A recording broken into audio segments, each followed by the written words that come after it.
Fuck, what have they done? The film begins with a scene of someone who is managing a body in some place. The body was then immediately dismembered and buried. Shortly after, a man named Jack entered the scene. Jack stood along the side of the road, waiting to be picked up by a car. The fact that there is a road sign warning people not to give rides on this road is a little odd. Although the precise meaning of statement is unknown, it is evident that Jack is never given a ride by any vehicle that passes on that road. From local inhabitants as well as visitors, Jack, isolated, could only give up while repressing his feelings. As time went on, Jack continued walking until he finally saw a man and a fighting. From there, the man immediately left the two of them in the middle of the road. Upon further questioning, it turns out that this woman's name is Veronica, and she is a native French speaker. However, she is capable and fluent in English.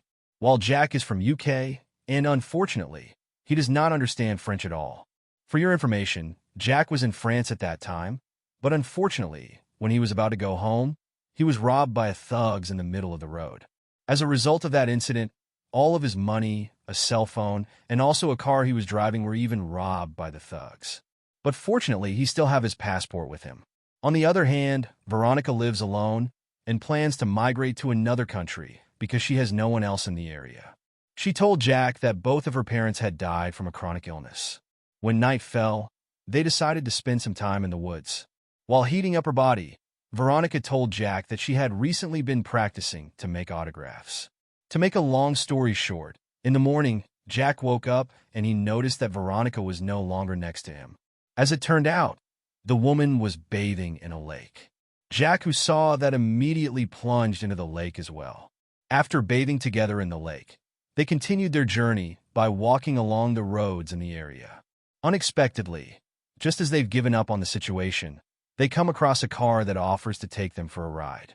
However, Veronica did not look happy yet at all, and she began to feel afraid of that man who intended to help them instead. By the way, this man is Grizzard. He is a native of the area, and he does not speak English very well. Therefore, he decided to take Jack and Veronica to stay at his house first, and meet his wife who previously lived in England.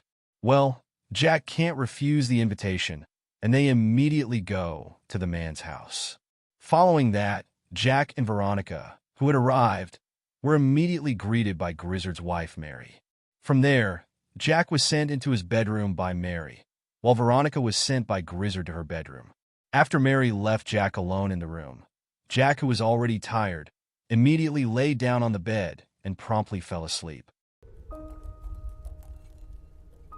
By the time Jack awoke, it was already nightfall, then was curious about a box that had Grizzard written on it. When the box was opened, there were several photographs from Grizzard and Mary's youth. It doesn't stop there. There's also a photo of a boy and a girl. Based on what he had seen, Jack was very sure that Grizzard and Mary were not alone in this house. À votre santé, as we say in French. Despite this, neither Jack nor Veronica have seen a girl or boy in the house. After a dinner, Jack purposefully approached Veronica, who was smoking on the terrace of the house. Well, to get closer, Veronica also told him that she used to have a brother. But sadly, her brother was run over by a tractor when the two of them were playing hide and seek in a field. Then, Jack returned into the house to accompany Grizzard to watch TV that night. At that point, Jack said that he had to leave Grizzard's house as soon as possible because he had to go back to England to meet his family. Plus, Veronica also plans to migrate to other countries to continue her life there.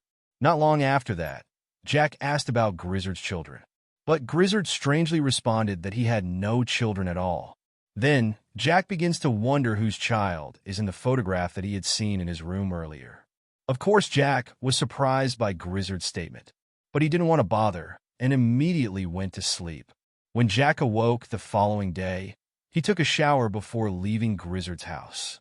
However, the situation in house that morning was strangely quiet. Aside from that, Veronica was not there either. Just when Jack started to overthink, Grizzard suddenly appeared while holding a hammer. Grizzard then said that Veronica had left earlier that morning and she didn't feel comfortable to wake up Jack, who was asleep. From what Grizzard said, Jack became more suspicious of Grizzard's actions instead, even though Grizzard admitted that he had just finished repairing the cupboard door. After discovering a note that Veronica had written before she left the house, Jack finally started to trust what Grizzard had said. After reading the letter, Jack became upset. Unexpectedly, Jack started to sense that something was off after reading the letter. In particular, Veronica's autographs did not correspond with what he had observed while they were stuck on the side of the road. Jack was beginning to realize the strangeness when he was abruptly assaulted until he passed out. When he woke up, he had already been moved to a pickup car, which we had also seen at the beginning of the film. From here, it turns out that Jack was deliberately tied and kidnapped by a middle-aged man named Delacroix. Well, Jack immediately realized that he was already in a psychopath's lair. Furthermore, Delacroix also didn't provide more information and even fed him a plate of food. And it turned out that all the threats Delacroix gave to Jack were nothing more than bluffs. He simply did it so that Jack from fighting him at the moment. After that, the rope that was in Jack's hand was then untied, and Delacroix then took a photo of him with a camera. I'm not sure what is the point of taking his photo. Delacroix then carried him back into the pickup truck while put a duct tape in his mouth. It didn't stop there. Delacroix also intended to anesthetize him with a syringe he had prepared.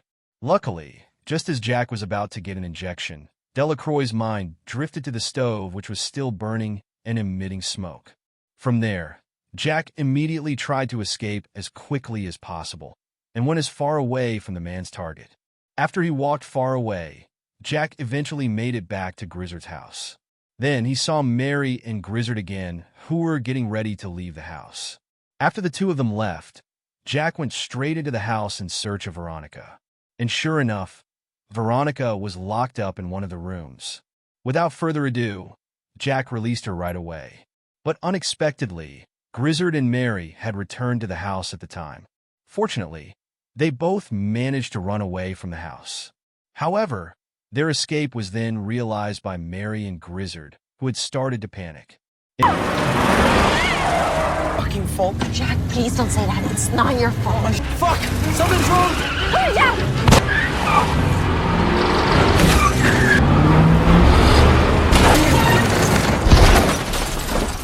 In the end, they couldn't escape since they were just running compared to Mary and Grizzard, who were chasing them after using the car.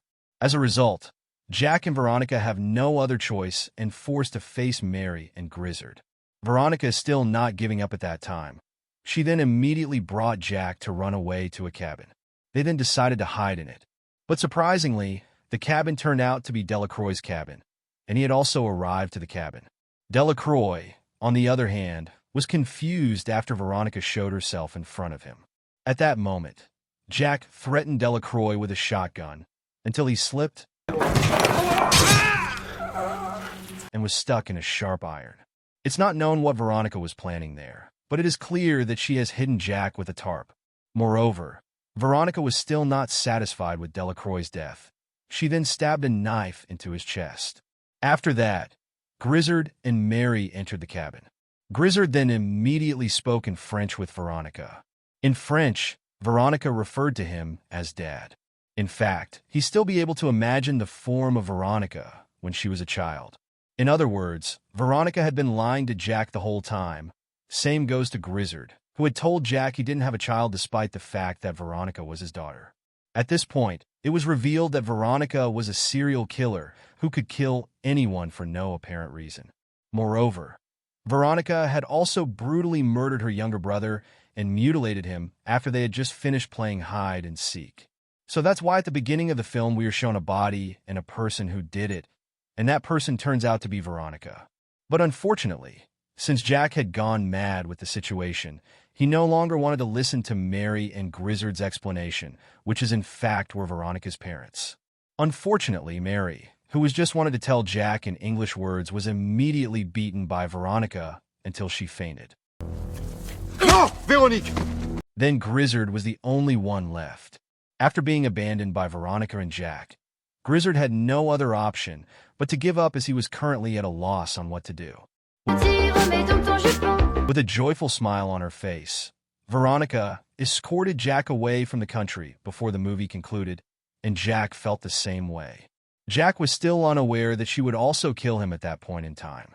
In essence, the road signs that forbid offering rides to anyone are hinted at from the very beginning of the movie. We could assume that the road signs explains what Veronica, who was a psycho girl, had done before. She had also tried to run away from her parents for many times. Up until Grizzard had to erect the signboard to prevent his daughter from being offered a ride out of the neighborhood. Furthermore, Grizzard and Mary took this action because they did not want their child to end up behind bars. However, they also aimed to stop the number of deaths from rising each month. For this reason, Grizzard is prepared to pay Butcher Delacroix to drug Jack and transport him to a port. To be honest, I'm curious as to why Grizzard, Mary, or Delacroix didn't inform Jack that Veronica was a killer at once. Well, when I reflect back to the earlier scene, I believe they already knew that Jack would have more trust in Veronica, who had played victim from the beginning and told her stories to Jack.